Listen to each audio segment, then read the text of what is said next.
we as Christians and even as human beings are all on a spiritual journey.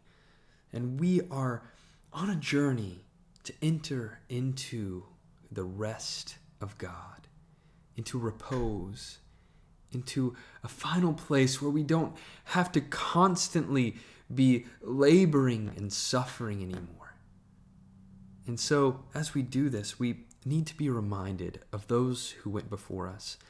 As the author of Hebrews reminds early Christians in the first century, he reminds them of the Israelites who were taken out of Egypt, and they were promised that they were going to enter into God's rest.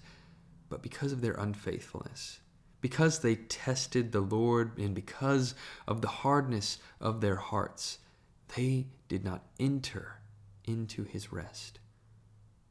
But he assures us that we still can enter into his rest, that this promise is still open for us today as his people, as the true Israel. He says in chapter 4, verses 8 and following, "For if Joshua had given them rest, God would not speak later about another day. So then, a Sabbath rest still remains for the people of God. For those who enter God's rest also rest from their labors as God did from his. Let us therefore make every effort to enter that rest, so that no one may fall through such disobedience as theirs." I hope that we heed this call to remember this journey that we're on. Because if we forget this journey, this trek through the wilderness, we put ourselves at great danger. And we may not enter into that rest. And we may fall away. And we may end up forsaking the very Lord who saved us. And the grace of God would have reached us in vain. And I hope that doesn't happen to any of us.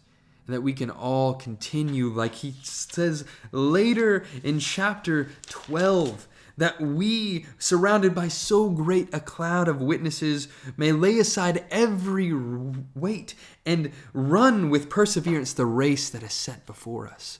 Finish this journey with strength and with power, so that we aren't half doing everything in life and not taking this journey seriously.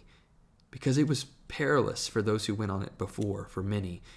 But there were those who were also faithful, who didn't have hard hearts, that completed it. I think we should aim to be like them.